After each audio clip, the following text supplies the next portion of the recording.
ప్రధానంగా మా డిమాండ్ సాగునీరు తాగునీరు కోసం దిగవంతి నేత డాక్టర్ వైఎస్ రాజశేఖర్ ఉండే హయాంలో 4150 కోట్ల రూపాయలు ఖర్చు పెట్టి గాలేరు నగరి పనులు త్వరగా పూర్తి చేయడం జరిగింది.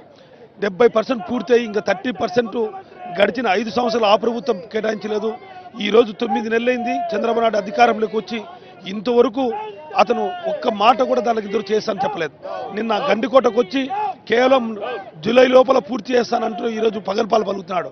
ఆ మహానేత ఈ జిల్లా కోసం, చిత్తూరు జిల్లా కోసం ఎంతో కేటాయించిన నిధుల్ని ఈరోజు 1.5 సంవత్సరంలో 1000 కోట్లు కేటాయిస్తే ఖచ్చితంగా పని పూర్తయితే ఈ జిల్లా వాసులకి కొన్ని లక్షల ఎకరాలు పారకం వస్తాయి, అలాగే తాగేదానికి నీరు వస్తాయి. ఈరోజు తీవ్రమైన కరువు కాటకాలతో 1000 నుంచి 1500 అడుగులు బోర్లు వేసినా నీళ్లు లేవు.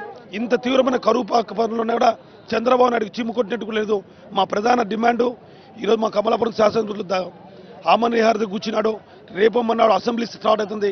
ఖచ్చితంగా రేపు బడ్జెట్లో ఈ గండికోట గాలేరు నగరికి ఖచ్చితంగా నిధులు కేటాయించి, అలాగే నువ్వు ఇచ్చిన హామీలు ఉర్దూ యూనివర్సిటీ అయితేమి, సోమశిల బ్యాక్ వాటర్ అయితేమి, ఇవన్నీ ఖచ్చితంగా ఈ జిల్లాకి ఇవ్వాల్సిందిగా మీకు ప్రధానంగా డిమాండ్ చేస్తున్నాం. రాయలసీమ ప్రాంతంలో కరువు విలయ తాండవం చేస్తున్న ఈ రోజుల్లో గాలేరు నగిరి ప్రాజెక్టు హెచ్ఎన్ఎస్ ప్రాణప్రదమైన ప్రాజెక్టులు సాగునీరు తాగునీటికి వాటికి నిధులు కేటాయించాలని ఈరోజు జిల్లా ప్రజలంతా కూడా రేపు బడ్జెట్లో నిధులు కేటాయించాలి.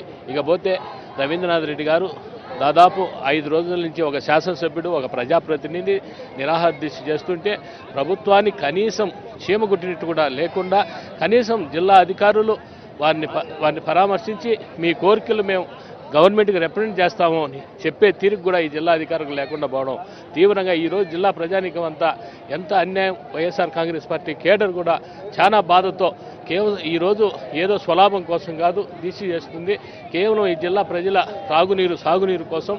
ఇలాంటి పరిస్థితుల్లో కనీసం ఈ జిల్లా అధికారులు కానీ రాష్ట్ర ప్రభుత్వం కానీ చెల్లించకపోవడం తీవ్రంగా దీన్ని ఖండిస్తున్నాము. ఈ ఉద్యమం ఇది ఆరంభం మాత్రమే, ఇది అంతం కాదు. అన్ని రాజకీయ పక్షాలు కలిసి ఈరోజు ఉద్యమం చేయడానికి అన్ని పార్టీలు కూడా ముందుకు వచ్చాయి. ఈ సాగునీరు తాగునీరు సాధించే వరకు కూడా, ఈ ప్రాజెక్టుల సాధన జరిగే వరకు కూడా ఈ ఉద్యమం కూడా తీవ్రత చేస్తామని తెలియజేస్తున్నాం. నిజంగా ఈరోజు రైతు వ్యతిరేకి వ్యవసాయం దండగా అన్న ముఖ్యమంత్రి చంద్రబాబు నాయుడు గారు ఈరోజు అధికారంలో ఉన్నాడు. నిజంగా ఈరోజు మన రాయలసీమ ప్రాంతం, మరీ ముఖ్యంగా మన వైఎస్ఆర్ జిల్లాకు తీరని అన్యాయం జరుగుతుంది.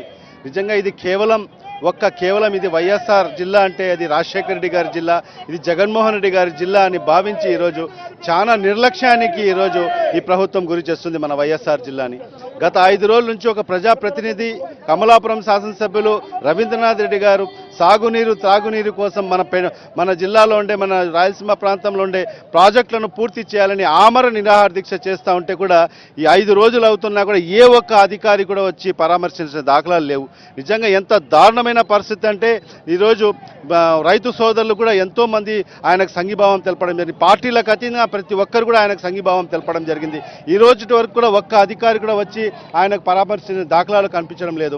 మరీ ముఖ్యంగా మన జిల్లాకు సంబంధించిన అభివృద్ధి కార్యక్రమాలు చేస్తానని శాసనసభ సాక్షిగా మరియు 175 మంది శాసనసభ్యుల సాక్షిగా మన చంద్రబాబు నాయుడు గారు ప్రకటించడం జరిగింది. కానీ ఈ 6 అంశాల్లో కూడా ఏ ఒక్కటి కూడా మన జిల్లాలో ఇప్పటికి కూడా ఒక్క అభివృద్ధి కార్యక్రమం నోచుకోలేదు. ఉర్దూ యూనివర్సిటీ అని చెప్పడం జరిగింది.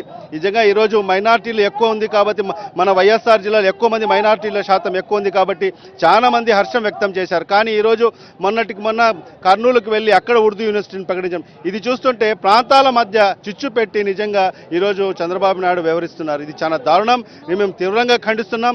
రేపు 7వ తేదీ నుంచి శాసనసభ సమావేశాలు జరుగుతున్నాయి. ఖచ్చితంగా ఈ ప్రభుత్వాన్ని నిలదీస్తాం. ఈ పెండింగ్ ప్రాజెక్టులకు నిధులు కేటాయించాలి. మరి ఏదైతే మన వైఎస్ఆర్ జిల్లాకు సంబంధించిన అభివృద్ధి కార్యక్రమాలు ఏదైతే చెప్పారో ఆ కార్యక్రమాలన్నీ కూడా ప్రారంభించాలని కూడా మేము ప్రభుత్వం మీద ఒత్తిడి తీసుకొస్తామని కూడా తెలియజేసుకుంటున్నాం. హామీలను నిలుపుకోలేని సీఎం, ఇచ్చిన హామీలను నిలుపుకోలేని సీఎం ప్రకటించిన ఉర్దూ యూనివర్సిటీ కడప జిల్లాలోనే, సీఎం గారు చెప్పిన విధంగా ఉర్దూ యూనివర్సిటీ కడప జిల్లాలోనే